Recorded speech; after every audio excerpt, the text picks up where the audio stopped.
Aujourd'hui, on va apprendre comment travailler avec les objets virtuels et comment obtenir par la construction l'image d'un objet virtuel. Donc, quand vous avez un objet qui est placé derrière lentille, cet objet est considéré comme virtuel. Donc, la zone d'espace de l'objet virtuel se situe après lentille. En pratique, donc, qu'est-ce que c'est un objet virtuel? Un objet virtuel, en fait, c'est une image intermédiaire formée par des lentilles précédentes. D'accord? Donc, imaginez que vous avez le système des lentilles. Donc, ici, vous avez une lentille en plus. Et l'image formée par cette lentille va jouer le rôle de l'objet pour la deuxième lentille. D'accord? Donc, l'objet virtuel, c'est rien d'autre que l'image intermédiaire dans le système optique. OK? Donc, maintenant, comment on fait la construction avec les objets virtuels? Donc, tout d'abord, il n'y a pas de miracle. Donc, on utilise les mêmes règles de construction. D'accord? Les trois rayons la règle de trois rayons, donc les trois rayons remarquables. Premier rayon, un rayon qui arrive parallèle à l'axe optique à la hauteur de B. Et tout de suite, j'aimerais bien encore insister sur le fait, c'est que par la convention, s'il n'y a pas d'autres conditions qui sont imposées, s'il n'y a rien qui est précisé, on considère que la lumière se propage de gauche à droite. Donc ça, c'est le sens de la propagation de la lumière.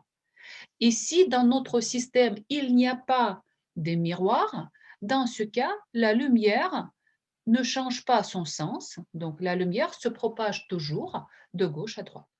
Donc, premier rayon qui arrive parallèle à l'axe optique, à la hauteur de B, donc ce rayon-là, donc la flèche pour montrer le sens de propagation. Et ensuite, je prolonge ce rayon pour qu'on puisse bien voir que ce rayon arrive sur cette lentille à la hauteur de B, au point objet B. Ensuite, ce rayon sera dévié par cette lentille convergente, d'accord, vers F', foyer principal image. Donc ici, on trace, je vais prendre quelque chose de plus fine. Donc ce rayon est dévié vers F', là. Hop. Ça, c'est le premier rayon. Ensuite, deuxième rayon remarquable. C'est un rayon qui passe par le centre optique et passe par le point B. D'accord? Toujours ce rayon donc, qui passe par le centre optique et qui passe par B. Voilà. Donc, ce rayon n'est pas dévié. Et ensuite, donc déjà, à l'intersection de ces deux rayons, nous pouvons retrouver le point image B' conjugué avec le point objet B.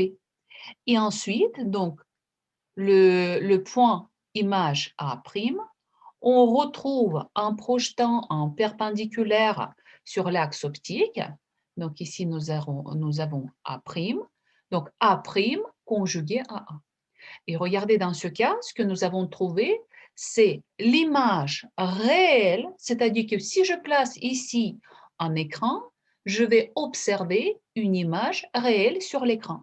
Pourquoi réelle? Parce que cette image se situe après lentille. Donc la zone d'espace de l'image réelle se situe après lentille. Et troisième rayon, pour vérifier la construction, donc un rayon toujours qui arrive de gauche à droite, qui passe par F, qui passe par B. Donc ce rayon-là, je vais essayer voilà, à le tracer, donc plus fine. Donc il passe par F, je vais prolonger donc vers B. Donc ce rayon-là. Tac. Donc, il arrive jusqu'à l'entrée à cette lentille, il s'arrête et après, il ressort parallèle à l'axe optique. Donc là, il ressort parallèle à l'axe optique.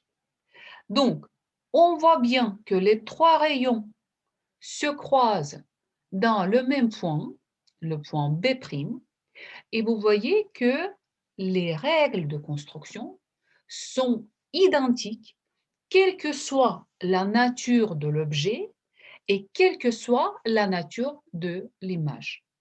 D'accord? Et lentille. Donc, prenons encore un cas de l'objet virtuel, toujours cette fois-ci avec lentille convergente, mais j'ai placé l'objet entre le centre optique et le foyer principal image. Les règles de construction restent les mêmes. Donc, premier rayon, un rayon qui arrive parallèle à l'axe optique à la hauteur de B. Donc, ce rayon, il va ressortir tout en passant par F'. Donc ici, je vais juste prolonger comme un guide d'œil pour voir que ce rayon arrive bien à la hauteur de B. Et ensuite, donc ce rayon ressort tout en passant par F', là, ce rayon-là. Ensuite, deuxième rayon, le plus simple, c'est un rayon qui passe par le centre optique et par le B. Donc, ce rayon n'est pas dévié. Donc, je vais prendre une règle. Ce rayon, là, comme ça, il n'est pas dévié. Tac. Donc, vous voyez qu'à nouveau, même si la position de cet objet virtuel a changé, le croisement de ces deux rayons se situe dans l'espace de l'image réelle. Donc ça, c'est notre point B'.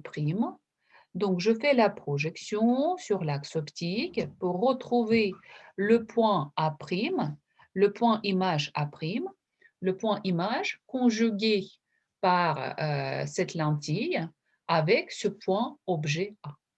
Donc, cet objet virtuel nous a donné une image réelle à nouveau. Et maintenant, de la même façon, le troisième rayon pour vérifier. Donc, la même chose. Je vais prendre la couleur bleue, par exemple. Donc, je trace le rayon qui passe par F, qui passe par B, d'accord? Donc, il faut que je prolonge ce rayon jusqu'à l'entrée de lentille, d'accord? Donc, allez, je vais faire ce rayon, il passe par F et il passe par B. Là, comme ça, hop. Ce rayon-là, je vais le prolonger pour être sûr que ça, il passe vraiment par B. Et ce rayon, donc, il va ressortir. Ah, pourquoi ça? Voilà, comme ça, c'est mieux. Il va ressortir parallèle à l'axe optique. Voilà, les trois rayons remarquables. Donc, plus proprement. Donc, nous avons construit ce troisième rayon qui passe par F et qui ressort parallèle à l'axe optique. Donc, les trois rayons se croisent dans le même point B'. Donc, l'image est réelle.